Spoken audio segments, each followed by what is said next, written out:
Hello, I'm Nick from Rivervale Minibus, and today I'm going to show you how to complete a daily walk-around minibus check, which needs to be done before every journey.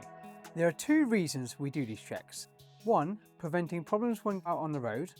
Two, is your protection from being held accountable for things like scratches, dents and bald tyres. You may not realise, but once on the road, the condition of a vehicle is the driver's responsibility. So the first thing to do is check that all the lights are on. So we'll go with the full beams first, then the fog lights, hazard lights, and lastly the reverse light. So whilst I'm here, I'm just going to check that the windscreen wash is working and there's no issues with the windscreen wipers. I'm also going to look for chips or cracks in the windscreen. Any chips or cracks in the driver's A zone, which is roughly this area, that's bigger than 10 mil, would be an MOT failure. Getting any chips or cracks repaired is essentially important in winter, as freezing conditions could cause chips to become serious cracks. So we're just going to walk around the vehicle now, checking the lights and tyres as we go. We're not just checking that the lights are working, we are checking the wing mirror housing is not cracked or broken and there are no sharp exposed edges. This would also be an MOT failure. We also need to look down the driver's side of the minibus to check there are no chips in the windows, dents, scrapes or exposed sharp edges on the body of the bus. This is both for safety and to evidence the condition of the bus before we take it out. So before we move on, we're just going to check the tread depths of these tyres. Rivervale Minibus recommend anything under 3 mil should be reported so a replacement tyre can be considered or organised.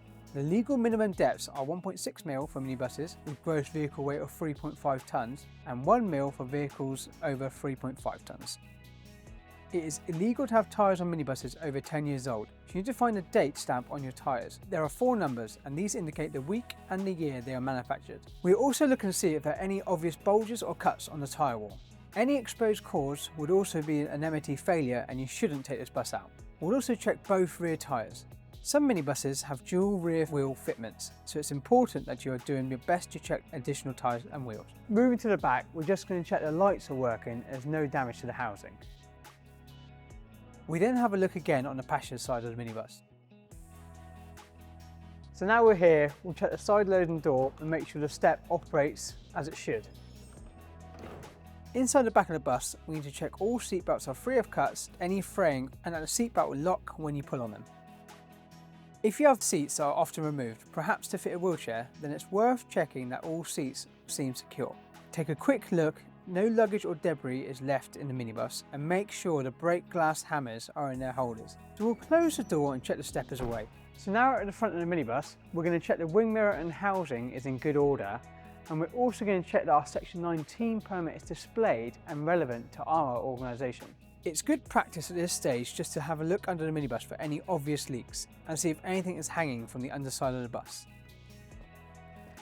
So now I'm back in the cab, I'm going to check all my warning lights have disappeared and I've got enough fuel for my journey. If you have colleagues nearby, they can check your brake lights are working at this point, or you can reverse to a reflective surface. When you check our brakes are nice and spongy, check your clutch pedal can be pushed all the way to the floor.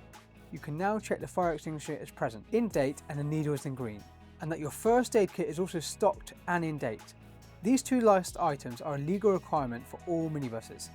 So now that the vehicle is good to go, any minor concerns have been reported, you need to ask yourself if you are fit and well enough to drive. If the answer is yes, you're good to go.